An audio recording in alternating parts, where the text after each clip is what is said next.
أعوذ بالله من الشيطان الرجيم ربنا إني أسكنت من ذريتي بواد غير ذي زرع عند بيتك المحرم ربنا ليقيموا الصلاة فاجعل أفئدة من الناس تهوي إليهم وارزقهم من الثمرات لعلهم يشكرون ربنا إنك تعلم ما نخفي وما نعلن وما يخفى على الله من شيء في الأرض ولا في السماء الحمد لله الذي وهب لي على الكبر إسماعيل وإسحاق إن ربي لسميع الدعاء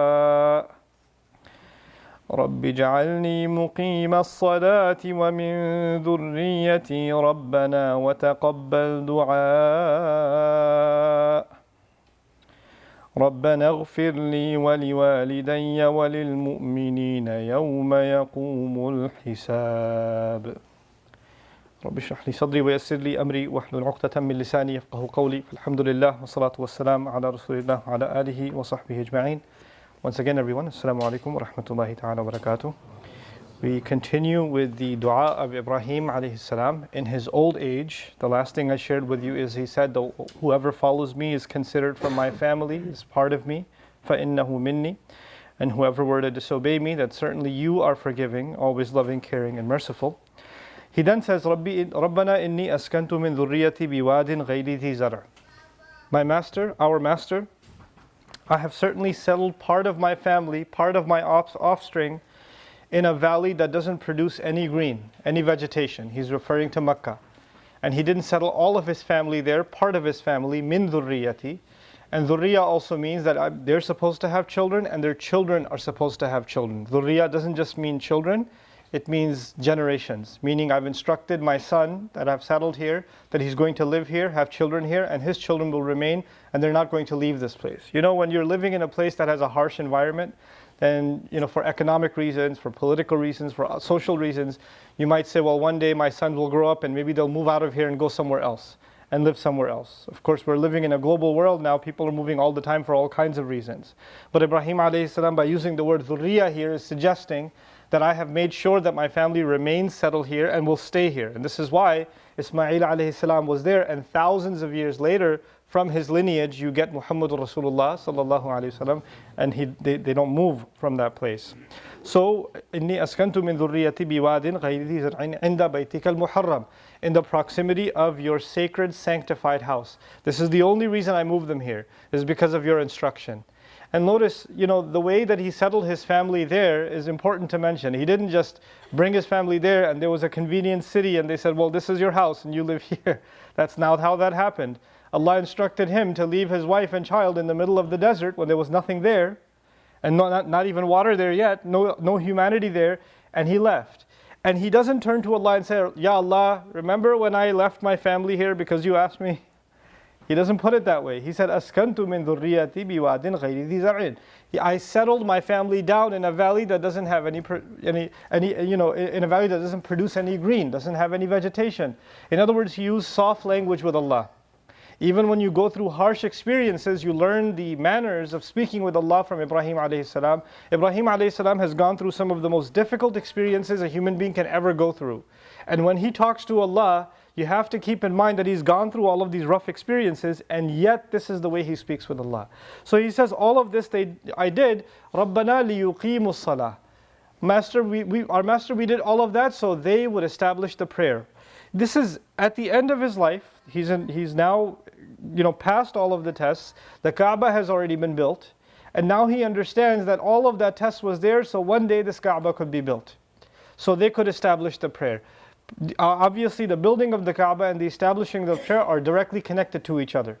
So he says, now I understand why you put me through those trials. رَبَّنَا لِيُقِيمُوا الصَّلَاةِ. Not only so that I establish the prayer, so my children and their children and their children and their children continue to establish the prayer. This is again the mindset of Ibrahim alayhi salam that I'd like for us to know. Allah doesn't just want us to become people that establish His prayer. He wants us to raise the kind of children that will think about themselves and about their next generations. It's not enough that you and I are attending in a masjid, or you and I are learning something about Islam, or you and I are tuning in and reminding ourselves of something about the Quran. What's going to happen 20 years from now? What's going to happen 30 years from now? You know, as generations go by, the scary thing is there are so many other religions in the world, across the religions of the world actually, next generations are losing their religious identity. You know, the next generation doesn't keep the religious identity of their forefathers. When in the 90s, when I went to college, in sociology studies, we were studying the Orthodox neighborhoods in New York City. The Jewish community in New York City, who the next generation of Jewish youth are actually less and less committed to the faith. They don't observe the same dress code, they don't observe the same worship and all of that stuff, so they're losing their population. There are big churches across the East Coast, not so much in the South, but across the East Coast, there are massive churches that are now nightclubs or have been turned into something else because the next generation didn't come. And this is for people whose religion is way easier. Right? Their religion it's not demanding like the religion of the deen of Allah that demands the kind of submission that our deen demands, the kind of fight against temptation for young people to submit to Islam while they're going through college or while they're even going through high school or middle school for that matter is not easy. But in spite of all of that, for us to maintain the next generation and the next generation and make sure that they are going to be those who carry this deen properly, this is a very powerful thing. So he asks Allah Azza wa Jal, he makes dua to Allah, or he reminds himself that, Ya Allah, you put me through these trials, not just for me and these kids right here, not just Ismail who passed the test with me, but the blessing of this will go on for many generations. رَبَّنَا لِيُقِيمُوا الصَّلَاةَ فَاجْعَلْ أَفْئِدَةً مِّنَ النَّاسِ تَهْوِي إِلَيْهِمْ. Really powerful. Because they established the prayer, this is called al-fa' as-sababiyya, therefore make hearts of people soft towards them. Meaning my future generation of children, Ya Allah, make all nations, all people have a soft heart towards my children because they establish the prayer and take care of the Kaaba. Because of that reason. And so, my children, otherwise, I don't want my children to be popular among humanity, but the only reason people should have a soft corner towards them is because they take care of your house. Now these ayat, which is the dua of Ibrahim alayhi salam, were given to us in Surah Ibrahim. Interestingly enough, the name of the surah is also Surah Ibrahim, and this is towards the end of the surah. And the surah very clearly reminds us, the Prophet ﷺ, that the Quraysh are not taking care of the Kaaba and the religion of the Kaaba they were supposed to. They surrounded it with idols. They changed the religion of Ibrahim alayhi, and they are being reminded of the dua of their father. The Quraysh were the most popular of the Arabs of the entire region. Everybody respected them, and they only respected them for one reason, because they took care of the Kaaba. That's why they respected them. And now Allah is reminding them, the only reason they respect you is because your father had made a dua that their hearts should be soft towards you. But their hearts should only be soft towards you because you established the prayer. لِيُقِيمُوا الصَّلَاةَ فَاجْعَلْ أَفْئِدَةً مِّنَ النَّاسِ تَهْوِي إِلَيْهِمْ وَارْزُقْهُم مِّنَ الثَّمَرَاتِ. And provide them all kinds of fruit. People would come there from all kinds of regions after doing trade, and they would stop over in Mecca, and when they would stop, they would bring fruits from all different places. They get imported food like nobody else. And notice even the dua of Ibrahim alayhi salam, first he says, this house was built for what fundamental purpose? So they establish the prayer. That's the first rizq. That's the most important provision from Allah, that they take care of their iman, their hearts. That's with the prayer. Then after that, because their hearts are connected to Allah, Ya Allah, I want them to become a sadaqah jariyah, a continued charity for other people who will be inspired to get closer to Allah when they're in their proximity, soften people's hearts towards them. That's their second rizq. Meaning when they come before Allah on Judgment Day, their own prayers will help them, and the fact that they helped others connect to Allah will help them too. الدَّالُّ عَلَى الْخَيْرِ كَفَاعِلِهِ, like the Prophet says, sallallahu alaihi wasallam. The one who points to something good, the one who inspires you to do something good, they get the same reward as you doing the good. And that's the second piece of rizq that he asked for them. Then the third piece is, Ya Allah, provide them all kinds of fruit, because they clearly don't have any fruit. وَعَدٍ غَيْرِ ذِي زَرْعٍ. They're not going to get any fruit of their own. So they should get provision from outside. Don't make them worry about making money, going out and making money. Make them so that they don't have to worry about, food and drink, so they can just take care of your house and inspire people to worship. Remove the worldly concern from them. And that's actually why you have, later on in Quran, Allah describes, فَلْيَعْبُدُوا رَبَّ هَذَا الْبَيْتِ in Surah Quraysh, إِلَافِهِمْ رِحْلَةَ الشِّتَاءِ وَالصَّيْفِ, when they had the most convenient economics, and they had the most convenient trade of all the other Arabs, the only reason things were made so easy for them is because of that house. Is because Allah wanted them to concern themselves only with the worship of Allah and inspiring others to worship. And this was the original prayer of Ibrahim alayhi salam for them. And finally, لَعَلَّهُمْ يَشْكُرُونَ. All of that, hopefully they'll become grateful. They will be grateful people. And this is the summary of the other side of it. We learned before, Ibrahim alayhi salam told us, the only thing that will matter before Allah is someone who has a sound, healthy heart. Now we're learning the secret to a sound, healthy heart. Gratitude. Ya Allah, give them all of this that I'm asking for my future generations. One thing I want out of them, they should become grateful people. لَعَلَّهُمْ يَشْكُرُونَ. Hopefully they will become grateful. They will become grateful for prayer, that they are gifted enough to have the gift of prayer. They'll be grateful enough that others find solace and comfort in them. Others, they become a source of guidance for other people. Because they're custodians of Allah's house, they will remind others what it means to worship Allah. And then of course on top of that, Allah is their provider, and these are the reasons they will become grateful. لَعَلَّهُمْ يَشْكُرُونَ. What are we learning from that? The most important value that I can give my children before I die is that they can be grateful.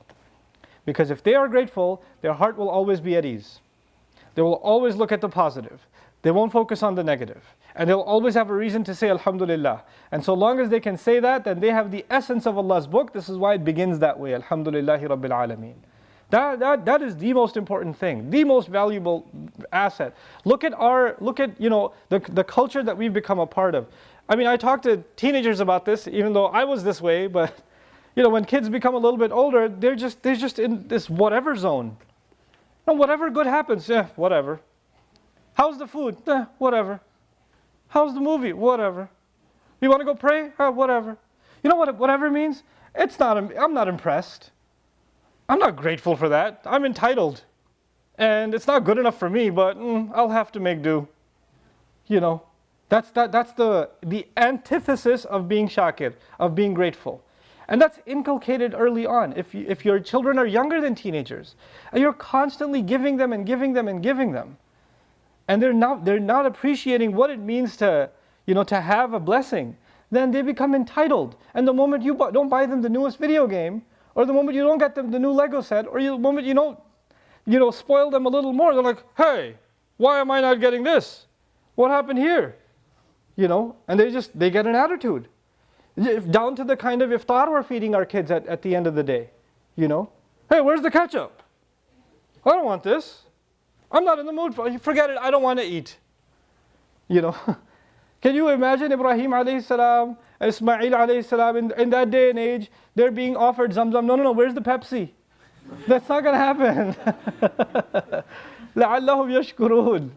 Whatever comes your way, you're grateful. That we become grateful people. This is a very powerful value to have and very difficult to have in a material society. Extremely difficult to get, to become grateful. I know it'll take a little bit of time, but I just want to share a story with you. I am just so moved by this. I'll tell you the rest of the story tomorrow, but I'll tell you the first part of the story today. I was in Dubai, and then I was in Bahrain just last week. And one of my habits is when I take a taxi, I talk to the cab driver. You get the best stories from them. And this guy, he was an Uber driver, and he has this arrangement with the guy who owns the car, that he pays him a monthly salary. So he doesn't make money off the Uber rides, he makes a salary and all the money goes to the owner of the car. And he says, sometimes I get a ride without the Uber, like I get a side ride, 500, 1,000, but I pay every penny to him. And I was like, why do you pay every penny? He just wants the Uber money. He goes, no, I don't want any extra money. I was like, why not? He goes, because I learned a lesson when I was young. I was like, what's the lesson that you learned when you were young? And he goes, I learned a lesson from a plate. And this guy, he's a Pakistani fellow. He lives in a small village on the border of Pakistan and Afghanistan.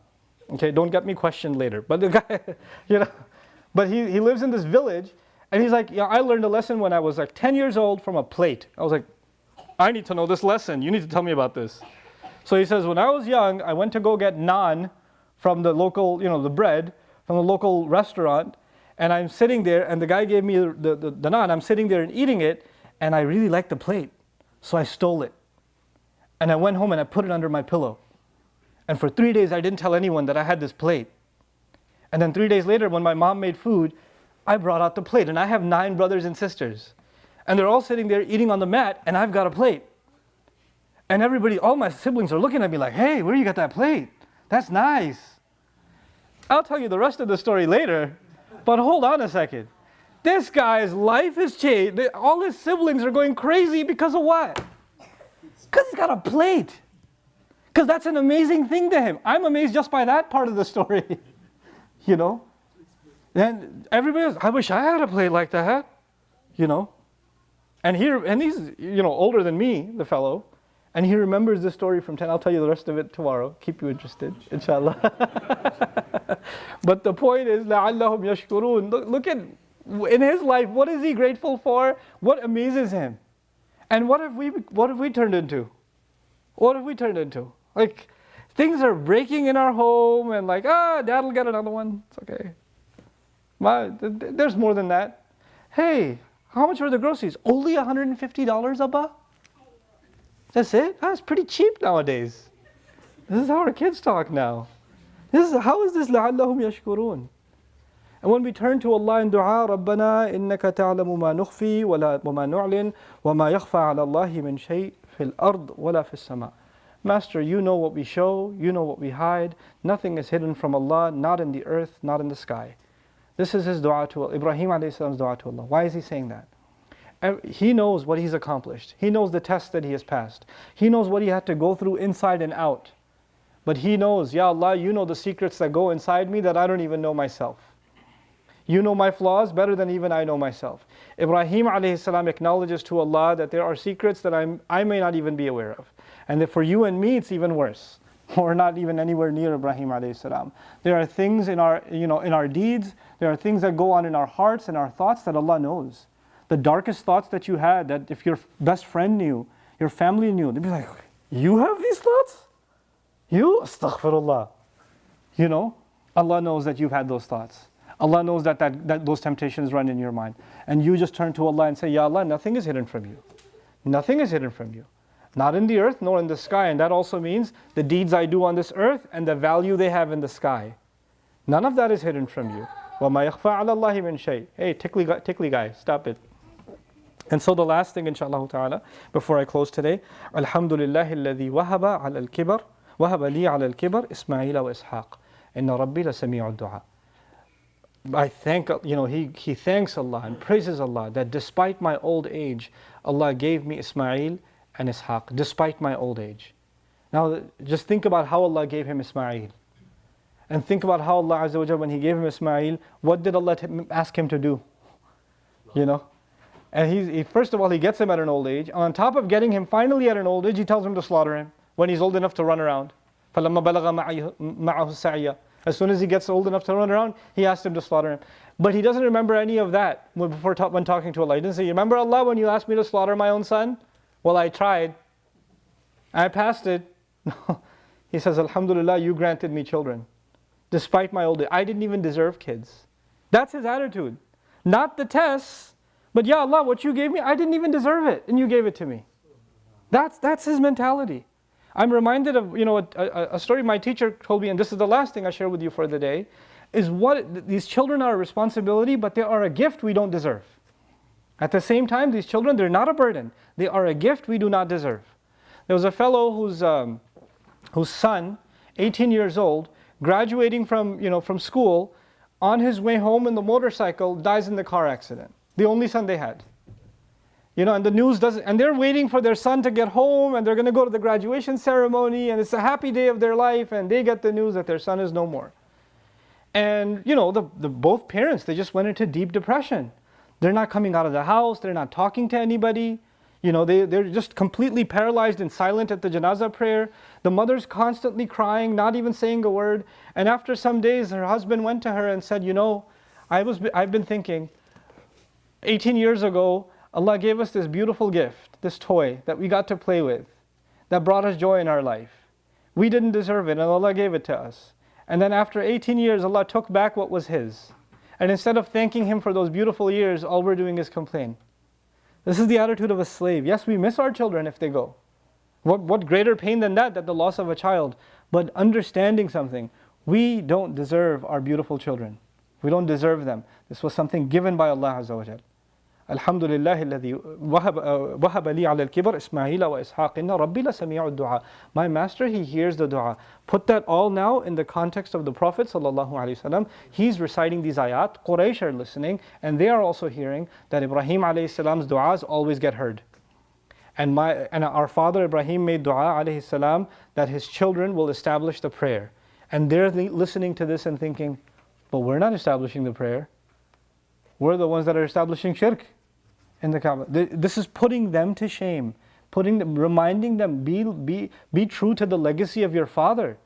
And Allah will not let His dua go astray. His dua will not be wasted. If Allah, after all that old age, gave him children that will carry his legacy, you think this coming of the Prophet ﷺ is going to go to waste? No, it will fulfill the legacy of Ibrahim alayhi salam, and that's what we're going to get to inshallah ta'ala in tomorrow's dua. Barakallahu li wa lakum. Assalamu alaikum wa rahmatullahi ta'ala wa barakatuh.